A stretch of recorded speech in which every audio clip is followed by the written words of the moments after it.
right, hi everyone. My name is Liv. I'm an artist and educator in my art practice, like in my sociology minor thesis.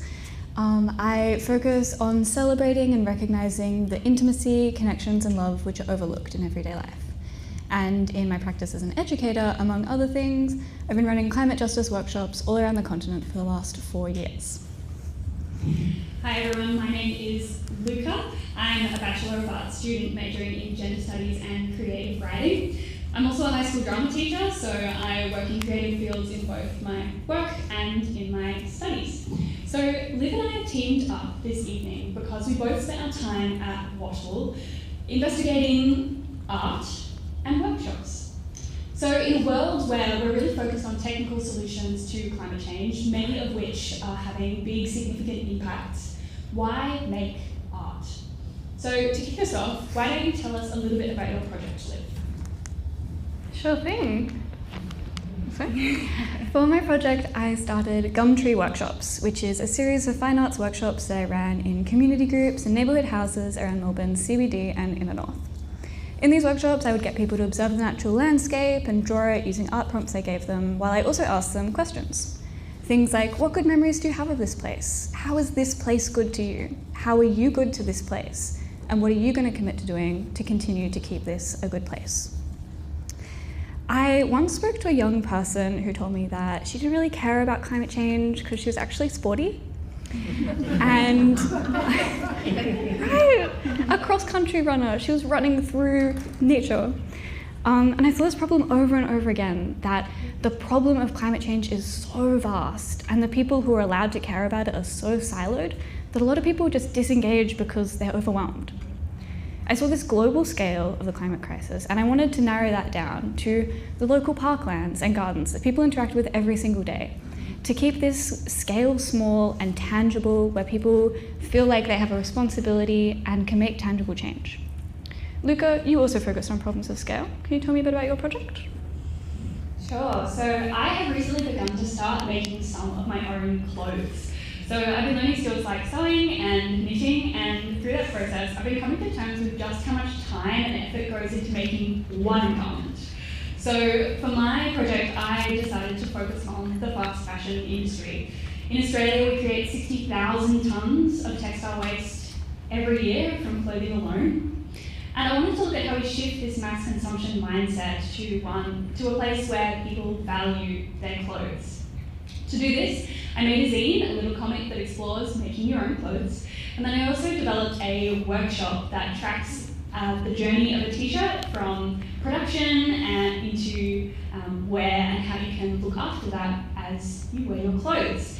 And the final part of the workshop was encouraging people to make a piece of art that reflects on their own relationship with clothes. Maybe you can start by telling me a bit more about your zine. I would love to. So this is my zine. This is Gilbert. He's half fish, half boy, but not the mermaid way around. And this little zine called Gilbert Does Not Want to Talk About Underpants is his journey of starting to make his own clothes. What I find really useful about the medium of a zine is just how accessible it is. A silly little comic like this with a playful, funny tone is engaging and it's not too daunting for the reader.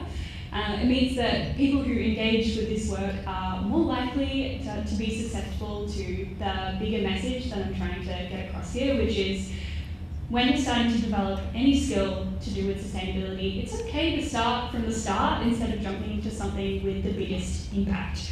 For example, when you start to learn how to knit, you have to knit a beanie for every single person in your life before you can make something fun like a jumper. It's just the rules.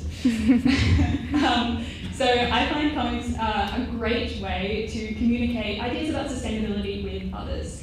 But Liv, you got others to make art to tell their own story. It's true, I did. I heard a lot of stories about the climate crisis which were about its huge global nature or about technical solutions or about vast unnatural disasters. And I wanted to empower participants in my workshops to tell their own story through the lens of climate justice, telling a story of their own agency as well as the agency of their communities and their own power to make change. When I advertised my workshops, I didn't include anything about sustainability or climate change at all. I didn't want anyone to self-exclude based on the idea that they were too sporty or too artsy or too overwhelmed to care. Instead, I wanted people to use art as a disruptor, to bring emotion and connection into this conversation around caring for the climate. I wanted to change people's perspectives to see themselves as leaders of change. Luca, you also wanted to change people's perspectives. Can you tell me a bit about why you moved from zine to workshop? So I used a workshop as an education tool, and I was actually really surprised by the impact that it had. It was interesting to see the kinds of questions that people asked me. Instead of just focusing on the how of clothes making, which was what I'd intended, we started getting into conversations of why the industry is the way it is. Questions like, why are clothes often made in Southeast Asian countries, and why are the working conditions so poor? The discussions that we had then involved capitalism and colonialism and how this historical and political climate has fueled the fashion industry that we see today. This deeper engagement is hopefully a sign that people are thinking about the problem in ways that they hadn't before. So to some extent, my workshop was a success, but I also think it wasn't the best way for me to spend my time. I split my energy between making my zine and making my workshop and didn't really end up making a big impact with either. And I think what I've learned from this process is that if I would do this again next time, I would make a series of different comics and really focus on promoting them more widely.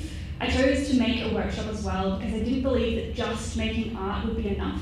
But it is the skill set that I have to make a change in this space, and I really wish I'd leaned into art instead of making something else to distract from it. Liv, do you think your workshops made an impact? Yeah, I feel a bit ambivalent about my workshops. This is the product of one of my workshops. Early on, I ran a workshop with about 12 children from the ages of 4 to 7, which is really, really young to run a climate justice workshop. Here you can see some Among Us characters interacting with nature. At the end of this particular workshop, all of the young people who I had spoken to, including the 4-year-olds, could name one animal that was native to their backyard, one thing that humans were doing to endanger that animal, and one thing that they could do today to make that animal's life better. And I was really, really proud of that impact. I thought that was really significant. But I was also aware that I'd only spoken to these children for 3 hours. Was that enough time to make a meaningful change in their lives? I do not think so.